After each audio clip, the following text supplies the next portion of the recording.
There is a form of exhaustion that goes far beyond physical tiredness or mental stress.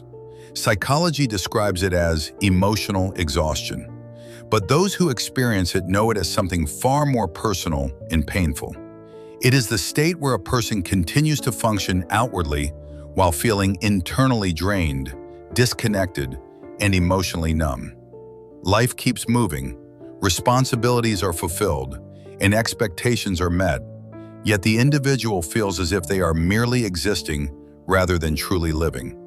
This condition often goes unnoticed because it does not always look dramatic from the outside, but internally it feels like a quiet collapse. Modern psychology explains that emotional exhaustion commonly arises when the nervous system remains in a prolonged state of psychological stress. According to research on burnout and chronic stress, the human brain is not designed to remain emotionally activated without recovery or meaning. When people suppress emotions, delay grief, ignore inner conflict, or continuously prioritize external demands over internal needs, the brain gradually reduces emotional responsiveness as a protective mechanism. This is why emotionally exhausted people often report feeling numb rather than sad. Their system is overwhelmed, not empty.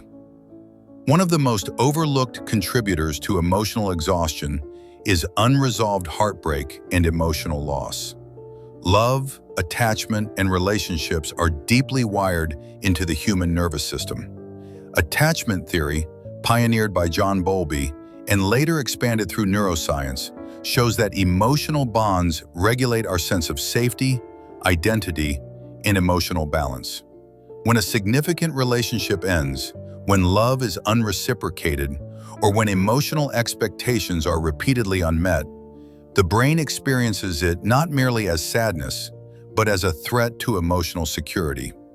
If this grief is not consciously processed, it does not disappear. It transforms into chronic emotional fatigue. Heartbreak often creates a silent identity crisis. People do not just miss the person, they lose the version of themselves they were in that relationship. Studies in social psychology show that romantic relationships significantly shape self-concept. When love ends abruptly or painfully, individuals experience what psychologists call self-concept disruption. This creates confusion, loss of direction, and a sense of meaninglessness. Many people continue their lives outwardly after heartbreak, but internally they remain emotionally paused, functioning on autopilot while carrying unprocessed loss.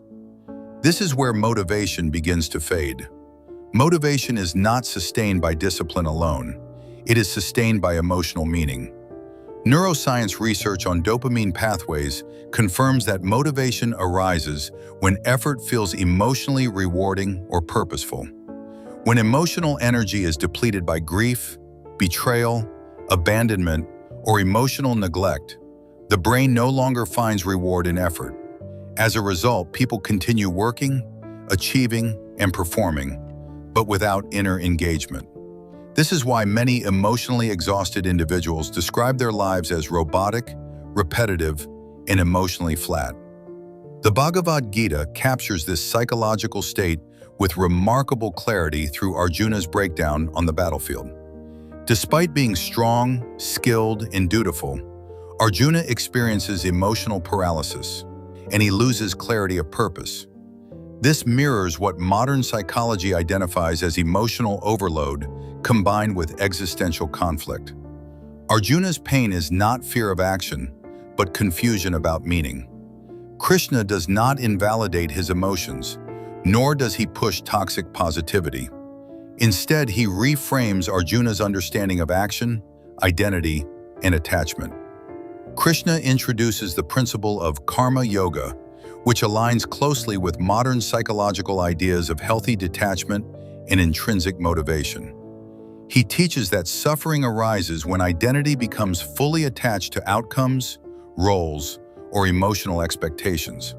In relationships, this attachment often takes the form of emotional dependency, where one's sense of worth, security, and happiness becomes overly tied to another person. When such a bond breaks, the emotional system collapses, leaving the individual directionless and depleted. From a psychological perspective, healing begins when individuals separate their identity from both outcomes and relationships. This does not mean becoming emotionally distant or detached from love, but rather cultivating emotional autonomy. Self-determination theory in psychology emphasizes that psychological well-being depends on autonomy, competence, and relatedness. When autonomy is lost in relationships or life roles, emotional exhaustion follows. Reclaiming autonomy means reconnecting with personal values, inner goals, and self-worth independent of external validation. Another major contributor to emotional exhaustion is living perpetually in the future.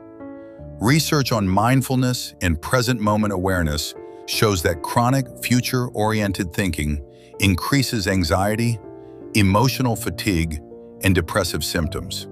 Emotionally exhausted people often believe relief will come later, after healing, after success, after someone returns, or after circumstances change. Emotional restoration begins not by fixing the future, but by gently returning awareness to the now.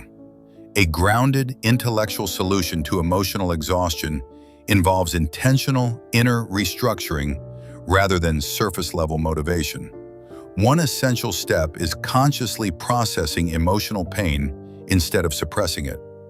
Psychology confirms that unprocessed grief and heartbreak remain active in the nervous system.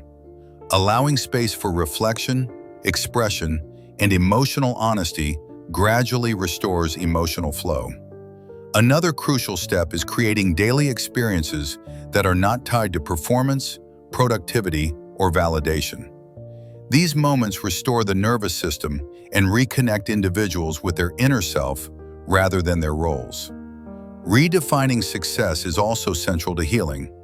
If success is measured only by achievement, stability, or societal approval, emotional fulfillment remains elusive. True fulfillment lies not in the absence of action, but in freedom from inner conflict.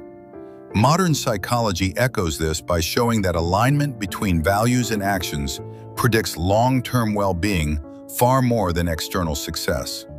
When actions reflect inner truth rather than emotional compensation, emotional exhaustion gradually dissolves.